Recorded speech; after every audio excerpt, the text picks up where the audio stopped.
All right, welcome. It is Friday, and despite all the difficulties of the week, as we were just talking about, we get to spend the next couple of minutes just learning Torah and studying a Rashi, which is a great pleasure and a wonderful way to enter into Shabbos. We're going to learn a Rashi from the sixth Aliyah, since it is Friday today.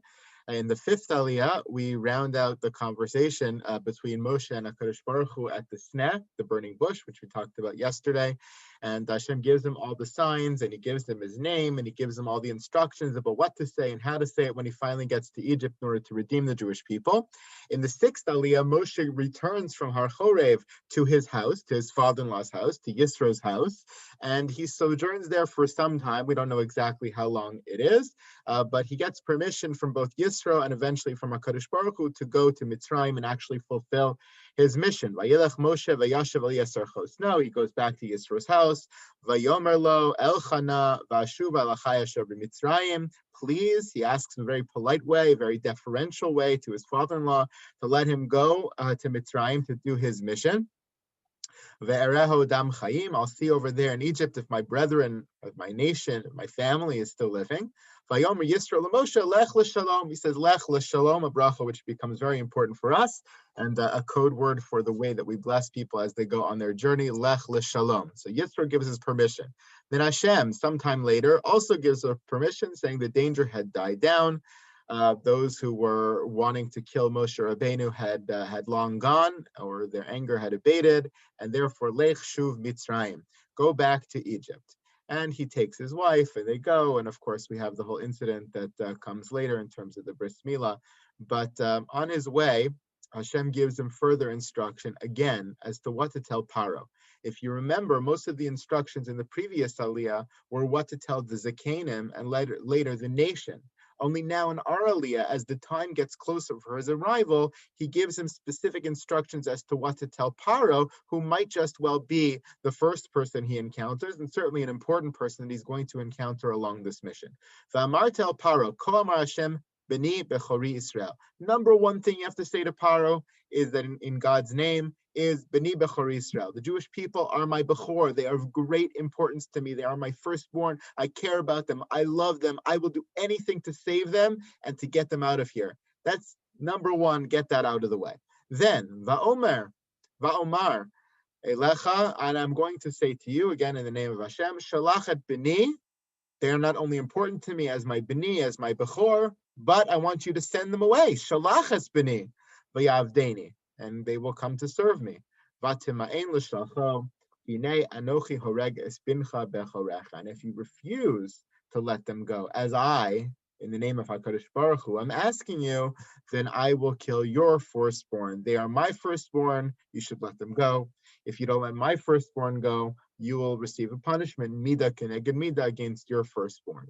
And Rashi notes over here that this is a foreshadowing, of course, of Makkah Achrona, the 10th of the 10 plagues.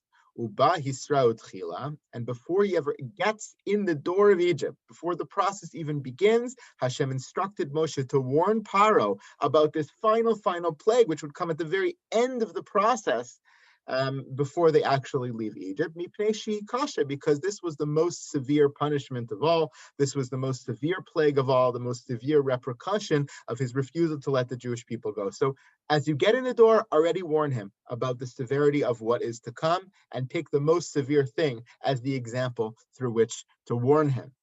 Now, Rashi further comments on that. That seems to be just the pshat of the pasuk.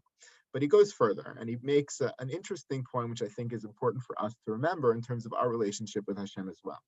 He points to a pasuk in Eov, which describes what's going on here in this interchange between Hashem and Paro. Really, it's between Moshe and Paro, but Moshe is just conveying Hashem's desires and words over here. So the pasuk says in Eov, Hein el sagiv bekocho.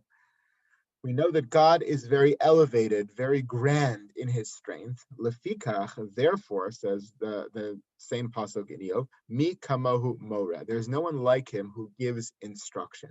Somehow, because of the koach of Hashem, because of the unique stature of Hashem, there's something distinctive about the way HaKadosh Baruch Hu gives instruction. And according to Rashi, that is what we see fulfilled here in this pasuk, as Moshe gives the instructions from Hashem to Paro. What's so distinctive about it? Basar v'dam hamevakesh lihinakem mechavero. A human being who wants to take revenge or take vengeance against someone else who wronged them. Malim estivarav shelo yevakesh hatzala. The person who wants to bring about vengeance upon the other person will do everything in their power to hide their words, to cover their words, to skirt around their words, to be a little bit obscure in the way that they talk to the person, so that the person shouldn't get any clue of what they're up to, because they really don't want the person to either ask for mercy or to escape or to outsmart them. So if you want to take revenge against someone, you're not going to reveal to him the pieces of your plan. You're just going to go ahead and do it. But HaKadosh Baruch Hu is on an entirely different plane. He's an entirely different ballpark. There is no possibility of escaping him. The only possible escape is tshuva. The only possible escape is coming back and coming closer to him. And therefore, from the very outset, even though he wants to take vengeance, he wants to take revenge, so to speak, against his enemy, against this person, in this case, Paro, he doesn't hold himself back from sharing his plans, from giving instruction, from telling the future victim what is going to happen and what he's planning. Because after all, there is no hope when it comes to HaKadosh Baruch Hu. Maybe the person won't really realize what I'm up to and I'll be successful in my vengeance against him. No. That's never HaKadosh Baruch Hu's plan. HaKadosh Baruch Hu's plan is to inform them 100% right at the very beginning, so that they have the ultimate and most successful chance at coming back to him in tshuva, at changing their ways, at coming closer to HaKadosh Baruch Hu and averting the whole thing altogether. According to Rashi, that's what's going on in the pasuk.